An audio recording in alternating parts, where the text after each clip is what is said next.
अस्सलाम वालेकुम व्यूअर्स, कैसे हैं आप सब लोग। मैं हूं मोहम्मद हारिस और आप देखें मेरा यूट्यूब और फेसबुक चैनल आम आदमी खास बात। आज की वीडियो बहुत ही इंपॉर्टेंट होने जा रही है क्योंकि आज की वीडियो में मैं आपको बताने जा रहा हूं वो एहतियाती तदाबीर जो आपने इख्तियार करनी है किसी भी प्रॉपर्टी को ख़रीदने से पहले। क्योंकि प्रॉपर्टी ख़रीदना एक मुश्किल मसला होता है। लोग इसमें कभी काफ़ी जल्दी का शिकार हो जाते हैं, जल्दबाजी से काम लेते हैं और बाद में नुकसान उठाते हैं। लेकिन आज मैं आपके लिए चंद ऐसे पॉइंट्स लेकर आया हूँ, अगर आप उनको फॉलो करेंगे, अगर आप उनको ज़हन नशीन करके रख लेंगे और जब आपने प्रॉपर्टी ख़रीदनी है तो आप धोखे से बच सकते हैं, आप जालसाजी से बच सकते हैं, आप किसी भी बड़े फ्रॉड से बच सकते हैं। आपका जो मेहनत से कमाया हुआ पैसा है वो सेफ रह सकता है इन पॉइंट्स को अगर आप मद्देनज़र रखेंगे।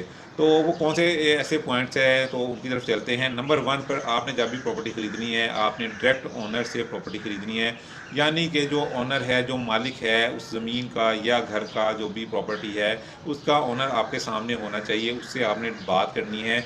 कई दफ़ा ऐसे होता है कि कोई अननोन पर्सन होता है जो जिसका प्रॉपर्टी से कोई लेना देना नहीं होता और वो बीच में आकर बैठ जाता है और कहता है जी मालिक के बारे में, कहता है कि मालिक मेरा कज़न है या आउट ऑफ सिटी है, इस तरह की बातें करते हैं। तो इन चीज़ों से आपने अवॉइड करना है, आपने डायरेक्ट मालिक से डील करनी है।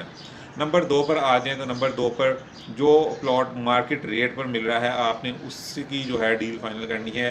कई दफ़ा ऐसे होता है कि कई प्लॉट जो होते हैं वो या जो भी प्रॉपर्टी है वो मार्केट से कम रेट पर मिल रही होती है। लेट्स सपोज अगर प्लॉट की या प्रॉपर्टी की रेट जो मार्केट वैल्यू 1 करोड़ रुपया है, आपको 80 लाख में वो प्रॉपर्टी मिल रही है, इसका मतलब है उसमें कोई ना कोई ऐसी बात है, कोई ना कोई उसमें कोई ऐसी हिडन चीज़ है जो आपके सामने नहीं है, इसीलिए वो प्रॉपर्टी की वैल्यू कम है। आपने लालच में नहीं पड़ना, आपने जो मार्केट वैल्यू के मुताबिक प्रॉपर्टी है आपने उसी को परचेज़ करना है, लालच से आपने दूर रहना है। नंबर 3 पर आ जाएँ तो प्लॉट की जो आपने मेजरमेंट कर लेनी है। प्लॉट ख़रीदने से पहले, पेमेंट करने से पहले जब जाना होता है उसके बाद आपने मेजरमेंट कर लेनी है। जो डॉक्यूमेंट के मुताबिक जो मेजरमेंट है वही प्लॉट की मेजरमेंट होनी चाहिए, कम या ज़्यादा नहीं होनी चाहिए। ये चीज़ आपके लिए कल को परेशानी का बायस बन सकती है। नंबर 4 पर आ जाए तो आपने बयाना जो है वो स्टैम्प पेपर पर करना है, एग्रीमेंट आपने रिटर्न करना है स्टैम्प पेपर पे करना है, जो कि 3000 रुपये का बैंक से निकलता है। कुछ अर्से पहले इसकी कीमत 1200 रुपये थी, लेकिन अब 3000 रुपये वाला स्टैम्प पेपर है जो बैंक से निकलता है, उसी पर आपने एग्रीमेंट करना है। नंबर 5 पर आ जाए तो एग्रीमेंट जब आपने करना है आपने उस पर अपने तो साइन अंगूठा आपने करना ही है, लेकिन आपने अपनी तरफ से 2 गवाहान जो आपकी साइड से हों, जिनको आप अच्छी तरह जानते हों, जो कल को अगर कोई इशू हो जाए तो वो आपकी साइड ले सकें, आपके जाके अदालत में बयान दे सकें, जिनको आपको ढूंढना ना पड़े। इस तरह के 2 गवाहान आपकी साइड से होने चाहिए, जिनके वहाँ पर साइन और अंगूठा होना चाहिए, साथ उनके जो CNIC नंबर है वो मेंशन होना चाहिए और साथ मोबाइल नंबर मेंशन होना चाहिए। ये ऐसा ना हो कि जी आप इस चक्कर में पड़ जाएँ कि जो बेचने वाला है उसकी तरफ से एक गवाह हो जाए, एक आपकी तरफ से हो जाए।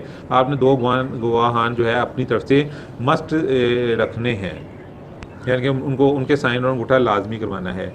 नंबर 5 पर आ जाए तो आपने जब पेमेंट करनी है वो आपने कैश पेमेंट नहीं करनी, उसको आपने अवॉइड करना है। आपने थ्रू बैंक जो पेमेंट करनी है वो बैंक ड्राफ्ट के थ्रू भी हो सकती है, ऑनलाइन पेमेंट भी हो सकती है। जब आप बैंक के थ्रू पेमेंट करते हैं तो एक प्रूफ आ जाता है, रिकॉर्ड पर बात आ जाती है कि आपने इस बंदे को इतने पैसे जो है वो दिए हैं और इस मद में दिए हैं। कैश का जो है वो कोई भी रिकॉर्ड नहीं होता, कल को कोई बंदा मुकर सकता है कि आपने पेमेंट नहीं की या कम की है या आपने डिले कर दिया है, लेकिन उसमें डेट और पेमेंट के साथ आपका सेव हो जाएगा रिकॉर्ड बैंक के थ्रू अगर आप पेमेंट करेंगे। नंबर 6 पर आ जाए तो आपने वो प्रॉपर्टी परचेज़ करनी है जो फिज़िकली मौजूद हो सामने, आपने फ़ाइल परचेज़ नहीं करनी। फ़ाइल के चक्कर में बहुत ज़्यादा जो है वो धोखा सामने आ रहा है, बहुत ज़्यादा फ्रॉड किया जा रहा है इस मद में। वही प्रॉपर्टी आपने परचेज़ करनी है जो फिज़िकली आपके सामने हो। लेट्स सपोज़ अगर प्लॉट है तो आप उसको फिज़िकली देख सकते हो, आप उस रोड पर जाके, उस सड़क पर जाके प्लॉट का मुआयना कर सकते हैं। आपने वो प्लॉट, वो वाली प्रॉपर्टी परचेज़ करनी है। नंबर 7 पर आ जाए तो वो है आपने वो वाली प्लॉट, वो वाली प्रॉपर्टी परचेज़ करनी है जिस पर मालिक का कब्ज़ा खुद हो।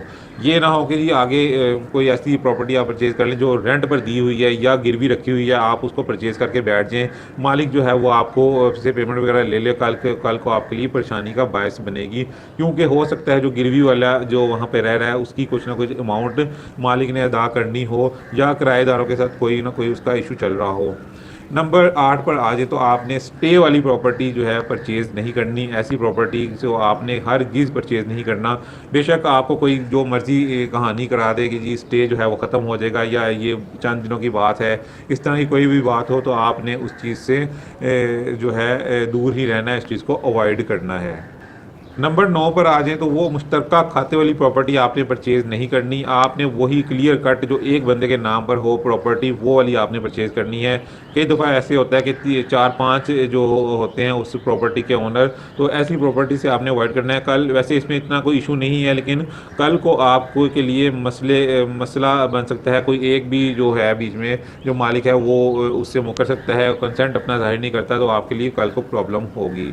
तो ये मैंने आपको चंद पॉइंट बताए हैं, कोई 8-9 पॉइंट्स मैंने आपको बताए हैं। अगर आप इनको मद्देनज़र रखेंगे, इनका ख्याल रखेंगे, तो आप धोखे, फ्रॉड, जालसाजी से बच जाएंगे। आपका जो मेहनत से कमाया हुआ पैसा है वो बच जाएगा, वो ज़ाया नहीं होगा। तो उम्मीद करता हूँ आपको मेरी ये वीडियो पसंद आई होगी। पसंद आई है तो दूसरे लोगों से भी शेयर करें ताकि ज़्यादा से ज़्यादा लोगों का फ़ायदा हो। मिलते हैं किसी और वीडियो में किसी और बात के साथ, तब तक के लिए इजाज़त दीजिए। अल्लाह हाफिज़।